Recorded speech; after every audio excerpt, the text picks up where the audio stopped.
अच्युतं केशवं कृष्णदामोदरं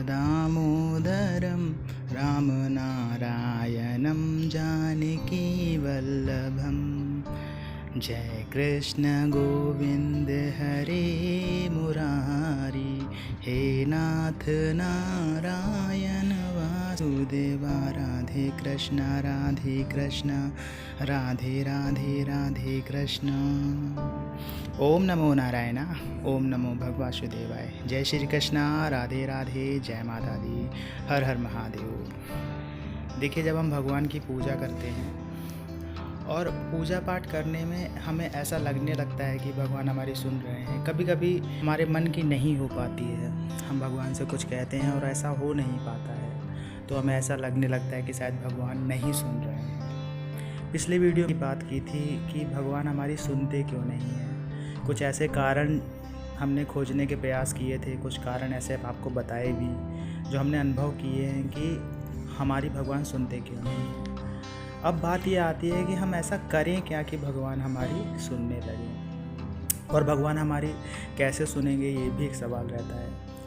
देखिए, हम जब पूजा करने बैठते हैं तो हम अपने तन को पूरा शुद्ध कर लेते हैं, पवित्र कर लेते हैं, नहा लेते हैं, साफ़ कपड़े पहनते हैं, कोई गंदी चीज़ छूते नहीं हैं, मन भी साफ़ कर लेते हैं। लेकिन एक बात आपको ध्यान और भी रखनी पड़ेगी कि तन साफ़ होने के साथ साथ आपका मन भी साफ़ होना चाहिए। अगर आपका तन साफ़ नहीं भी है और आपका मन साफ़ है, मन पवित्र है, तो आप 100% जान लीजिए कि आप भगवान की पूजा करने लायक हैं। आपका तन से कोई फ़र्क नहीं पड़ता है। जो भी शक्तियाँ होती हैं, जो भी दैवीय शक्तियाँ हैं, कोई भी शक्ति है, वो आपका मन पड़ती है। जब आप उनका आवाहन करते हैं तो आते अवश्य हैं। जब लगातार आप उनके मंत्रों का जप करते हैं, एक तरंग पैदा होती है और वो तरंग उनके देवलोक तक जाती है जिन देवी देवताओं की आप पूजा करते हैं। उनका सिंहासन विचलित होने लगता है, हिलने लगता है।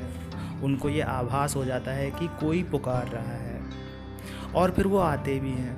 और जब आते हैं तो आपका मन पढ़ते हैं सबसे पहले कि आपके मन में क्या है। उनको इससे मतलब नहीं है कि आपने कैसे कपड़े पहने हैं, साफ़ हैं कि नहीं, शुद्ध है कि नहीं, टॉयलेट गए तो उसके बाद नहाया कि नहीं नहाया, पवित्र किया कि नहीं किया, जगह पवित्र हुई कि नहीं हुई। ये सब चीज़ें सेकेंडरी होती हैं, ये सब तो बाद में देखते हैं। पहले वो आपका मन देखते हैं कि आपका मन कैसा है, आपका मन पवित्र है कि नहीं, आपके मन में कोई घृणा तो नहीं है, आपका मन किसी के लिए गलत तो नहीं सोचता है, आपके मन में पाप तो नहीं बसा हुआ है। आप पूरे दिन लोगों को गाली देते रहते हैं, आप पूरे दिन लोगों को परेशान करते रहते हैं, आप घर में सबको परेशान करते हैं, उल्टा पुल्टा बोलते हैं, अपनी बहू को पसंद नहीं करते हैं, अपने सास को पसंद नहीं करते हैं, अपने पति को पसंद नहीं करते हैं, अपने बच्चों को पसंद नहीं करते हैं, पड़ोसियों को पसंद नहीं करते हैं। तो कई चीज़ें हो सकती हैं आपके जीवन में जो आपके मन को ख़राब बनाती हैं। आप लोगों के साथ धोखाधड़ी करते हैं। बहुत सारे लोग ऐसे हैं जो धोखाधड़ी करके पैसा कमाने का प्रयास करते हैं, जुआ सट्टा में लगा के पैसा कमाने का प्रयास करते हैं। तो कहीं ना कहीं उनका मन अपवित्र होता है, लोगों को धोखा देते हैं। उनको इससे कोई फ़र्क नहीं पड़ता है कि ये व्यक्ति कितना परेशान होगा उनके।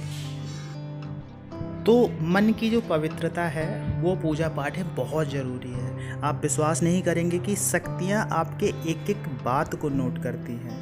पूरे दिन में जो आप करते हैं, अच्छा करते हैं, बुरा करते हैं, हर चीज़ आपकी नोट की जाती है। कभी कोई व्यक्ति आपसे ऐसा टकराएगा जो आपको बताएगा कि हाँ, आपके जीवन में ऐसा ऐसा हुआ था, आपको यहाँ चोट लगी थी, वहाँ चोट लगी थी, ऐसा हुआ था, वो तब परेशान हुए थे, आपके साथ ये हो गया था, वो हो गया, तो सारी चीज़ें बता देगा। तो कैसे बता देगा कि कहीं ना कहीं तो कुछ ना कुछ तो नोट डाउन है, कहीं ना कहीं तो ये सब चीज़ें लिखी गई हैं, तभी बताता है। और फ़िलहाल मुझसे बहुत सारे लोग टकरा चुके हैं, बहुत सारे लोग ऐसे मिल चुके हैं जिसका मुझे अनुभव हुआ है कि हाँ, शक्तियाँ होती हैं और कुछ ऐसी बातें होती हैं जिसे सिर्फ आप ही जानते हैं, और वो सामने वाले व्यक्ति जब बता देता है तो आपको विश्वास करना ही पड़ता है कि हाँ, कहीं ना कहीं कोई ना कोई चीज़ ऐसी है जो आपकी सारी बातें नोट करती है। तो गलत करेंगे और सोचेंगे कि कोई देखा नहीं है, किसी ने कुछ सुना नहीं है, तो आप बच गए, ऐसा नहीं है, आपको उसकी सज़ा ज़रूर मिलेगी। जब मन पवित्र होता है तो शक्तियाँ आपसे जुड़ने लगती हैं। अब शक्तियों से जोड़ने का तरीका क्या होता है? देखिए, पहला तरीका तो ये है कि साधारण पूजा पाठ जो आप करते हैं वो करना शुरू करिए। उसके बाद में क्या होता है, जो भी आपके इष्ट देव होते हैं, चाहे वो भोलेनाथ हों, चाहे वो भगवान शिव हों, या भगवान विष्णु भगवान हो, या फिर बजरंगबली भगवान हो, या माता रानी हो, या अलका माई हो, या काली माता हो, कोई भी देवी देवता आपके हो सकते हैं, आपके इष्ट देव। तो जब भी आप उनकी पूजा पाठ करते हैं तो उनके जो निमित्त कुछ ना कुछ भोग अर्पित अवश्य करिए। उनको जब भोग आप देंगे, उनके नाम से कुछ ना कुछ अर्पित करिए, तो वो जब भी आएंगे स्वीकार कर लेंगे। पहली चीज़ तो यही हो गई। धूप, दीप, पुष्प जो भी आप कर सकते हैं करिए। नहीं कुछ है तो मानसिक अर्पण करिए कि हमने मन ही मन उनको अर्पित कर दिया। अगर आप नहीं कर पाते हैं तो, लेकिन ऐसा नहीं कि आप कर सकते हैं और मानसिक अर्पण कर रहे हैं, ऐसा नहीं है। आप अगर सक्षम ही नहीं, आपके पास है ही नहीं, या कोई व्यवस्था बन ही नहीं पाई, आप जा ही नहीं पाए, आलस बस नहीं कि वो अलग बात है, लेकिन आप जा ही नहीं पाए, तो मानसिक अर्पण कर सकते हैं। उसके बाद क्या होता है कि उनका कोई ना कोई मंत्र अवश्य होता है। जैसे भोलेनाथ का मंत्र है ओम नमः शिवाय, तो उसका जप लगातार करना चाहिए एक ही फ्रिक्वेंसी में। ऐसे नहीं कि पहले बोल बोल के मंत्र जप करना शुरू कर दिया, वाचिक जप ओम नमः शिवाय, ओम नमः शिवाय, ओम नमः शिवाय। उसके बाद उपांशु जप कर दिया, थोड़ी देर बाद फुसफुसाते हुए ओम नमः शिवाय, फिर मानसिक जप करने लगे। ऐसा मत करिए, एक ही फ्रिक्वेंसी में जप करिए। तो जब एक ही फ्रिक्वेंसी में आप तरंग पैदा करेंगे तो वो तरंगे उनके लोक तक जाती हैं और उनका सिंहासन विचलित होने लगता है। जब आपकी तरंगे बहुत ज़्यादा इफ़ेक्टिव हो जाती हैं, प्रभावी हो जाती हैं, 1-2 दिन में ऐसा नहीं होगा। आप ये मत सोचिए कि रुद्राक्ष की माला से एक माला जप किया और आपने भगवान का सिंहासन हिला दिया, ऐसा नहीं है।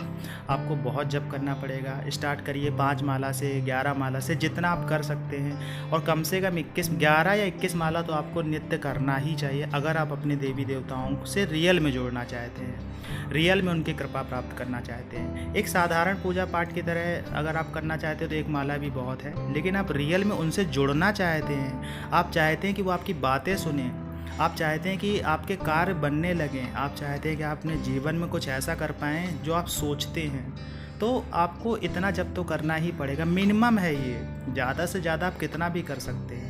जब आप लगातार इतना जप करेंगे, लगातार उनसे जुड़ेंगे, मन पवित्र रखेंगे, अपने आप को पवित्र रखेंगे, सोच अच्छी रखेंगे, तो निश्चित मान लीजिए कि आप उनसे जुड़ जाएंगे।